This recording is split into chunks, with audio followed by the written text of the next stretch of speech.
Yeah, I know what you're thinking. You can get a job in the Middle East simply by trying or by magic, through others, or by fluke. Remember that competition is everywhere. Some here, some there, but bam! Loy Machedo is the best.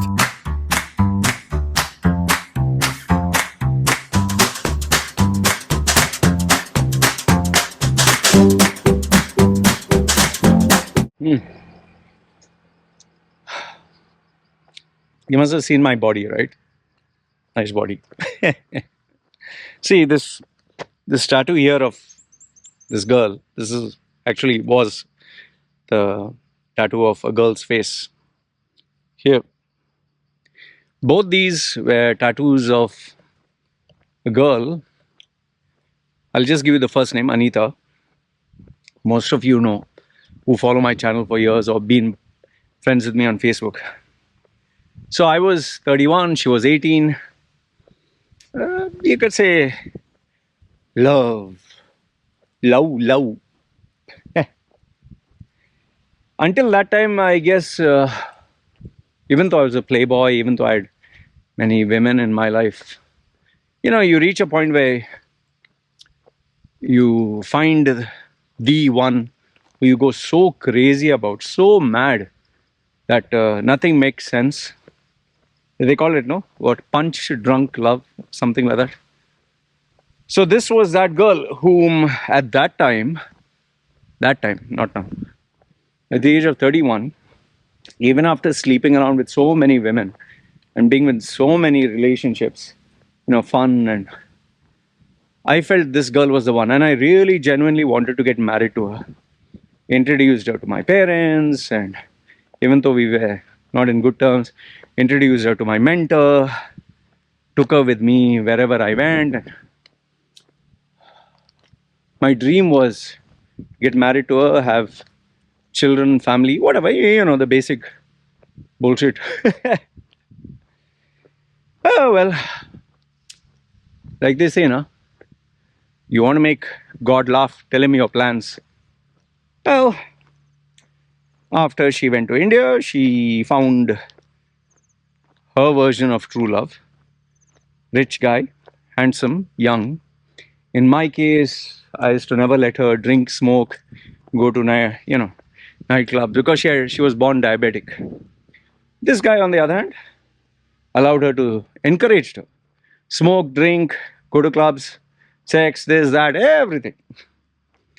So obviously, better deal, right? And yes, he was from a rich family, and I think he was going to settle down in Canada, and he had a stable career, great education, same line of work, medical industry like her, like doctor, like she also wanted to be a doctor. So obviously, I was a bad bet for her. And well, one day she dumped me like a hot cake. Begged her, pleaded with her, name it. The typical movie, oh please, I love you, can't live without you, I die. The funny thing was, okay, I can make jokes about it now, but that time I went through hell, man. Ooh.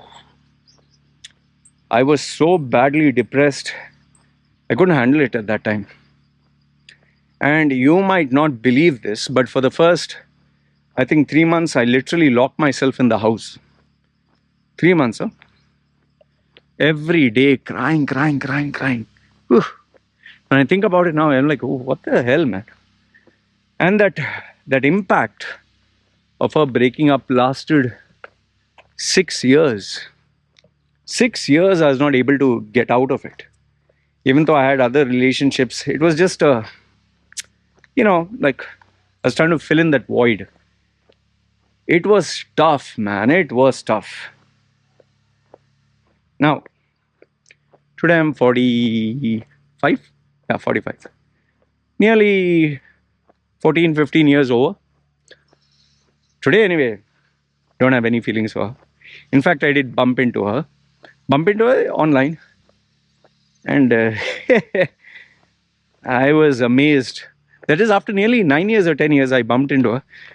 I was bloody shocked that I was attracted to a girl like that, because I think I had become mature, I had grown up, I had become enterprising, while she was still the same old immature girl, and I don't blame her because we had a massive age difference, man.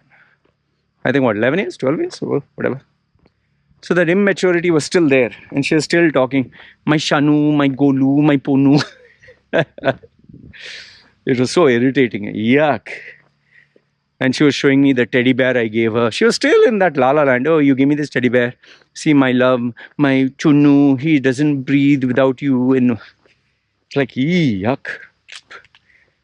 So, what had happened was I grew, I think I seen more of life. So I grew up and I didn't find that cute anymore. The Shonu, Ponu, Gonu, and whatever. I can't breathe. Oh, my heart stopped breathing. Loy, can you talk to my heart? Stop. Oh, I'm so embarrassed when I think about it. But, when you're in that phase of life, love, passion, sex. Now, in hindsight, when I think about it, I think it was, I know it was erotic sex. We were like bunnies in heat, having sex everywhere. House and room, in the kitchen, in the this, in the that, in the car, outside, KFC, going in corners and in the theaters. And I think that had got to me. And obviously, I was taking steroids for bodybuilding. So that, along with, the fact that she was young, I felt I was a big bodybuilder, huge those days. I kind of felt protective about her. I felt her like this was like, you have a cute puppy dog or kitten, or you want to take care of it. So I know it sounds strange, but I had that overwhelming, like, parental desire to take care of her. Make sure she took medicines on time, ate food, or whatever. I would literally drive, I think, 100 plus kilometers just to deliver her favorite snack. Talk about stupidity. Anyway, did all crazy stuff, sex videos and this and that, and love and marriage plans. Okay.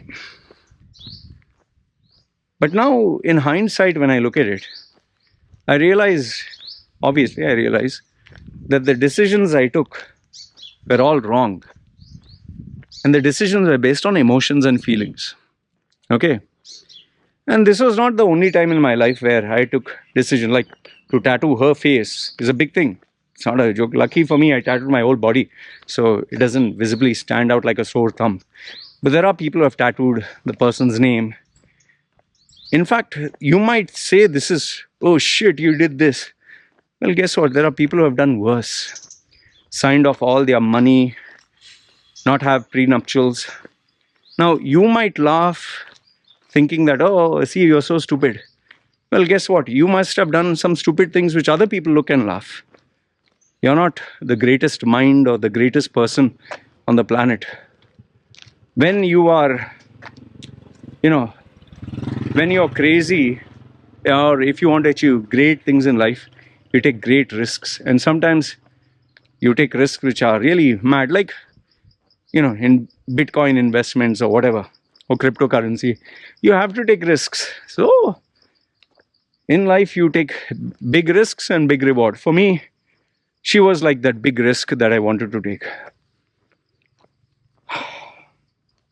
But now, this is not me alone. There are many people. Okay, I might have done a stupid mistake about tattoos.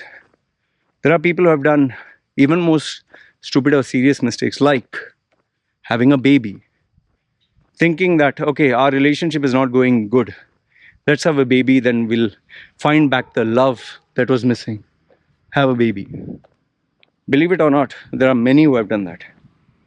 There are many others who have resigned from a job. Who have resigned from a stable job, a career, and taken up another job only to find out they made a very big mistake. That also, later on in their lives. There are people who have invested in a business. There are people who have, trusted their loved ones, their spouses or their children. See, we all make some kind of mistake when we are in that emotional high. But the problem with feelings now, feelings change. We as human beings, feelings change with time. As we evolve, our preferences, our tastes, what we like, what we don't like for example, just think of what you liked maybe 10 years ago. Think whatever it was. You still like it now. Maybe it was what you do in your free time. Maybe in your college days, your free time, you'd like to hang around with your friends. Today, in your free time, I'm pretty sure you don't want to hang around with your friend, let alone those people. Maybe those days it was watching cartoons. Today, maybe it's, going for some exercise. Maybe before your passion was playing video games. Today it is running a business. The decisions that we take when we are emotionally wrapped up or emotionally high, you can be rest assured it's always a mistake. Always. And we all have done it. We all. There is nobody on the planet who can say, oh, never made a mistake in my life. And especially the people who laugh and say, ha ha ha, he's so stupid. Those characters themselves, their lives are worthless. They are worthless. There's nothing worth looking at them. That's why they derive a lot of pleasure. Ha ha ha, laugh at everyone. But nobody even looks at them because there's nothing there. When I meet someone who says, I didn't sign a prenuptial and now we have to go divorce, I have to give everything off. I even know of a person who, through the divorce, ended up losing every single thing that was built 30 years. Every single thing. Children, property, money, savings. And the person even lost friends, everything. And the person is not perfect, but the person is not evil. I know people who have literally made plans with their loved ones to migrate to Canada and all that. Only after they landed there, the person has dumped them for somebody else. And now the person is in a foreign country which they don't love. It's not just love and marriage. It can be done in business. It can be done in your work life. It can be done anywhere. So, the question is now, what is the solution? Is there any way for us to detach from our emotions? It's easier said than done. I wish I could say that, I'm perfect. Have I made mistakes? Even right now, when I think about it, yes, I think, oh sheesh, there are a couple of things I made mistakes on. Whether it is spending money, whether it is taking a decision. So many things, man.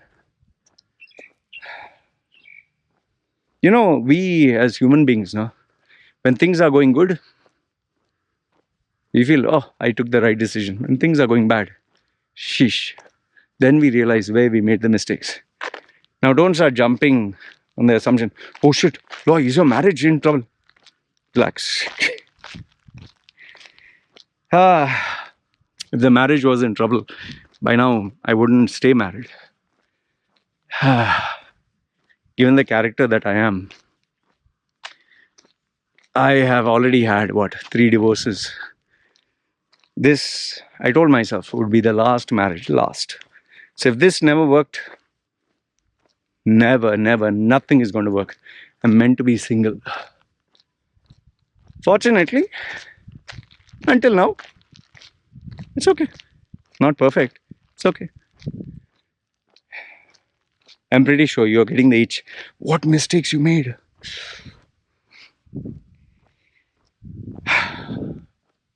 Let me put it to you this way. Where it comes with money, we have to be very careful what we invest in, what we spend on, what we buy. Because I think one of the most painful things for almost all of us is spending money or making a decision of our lives based on emotional factors. Let's say, for example, okay, now money.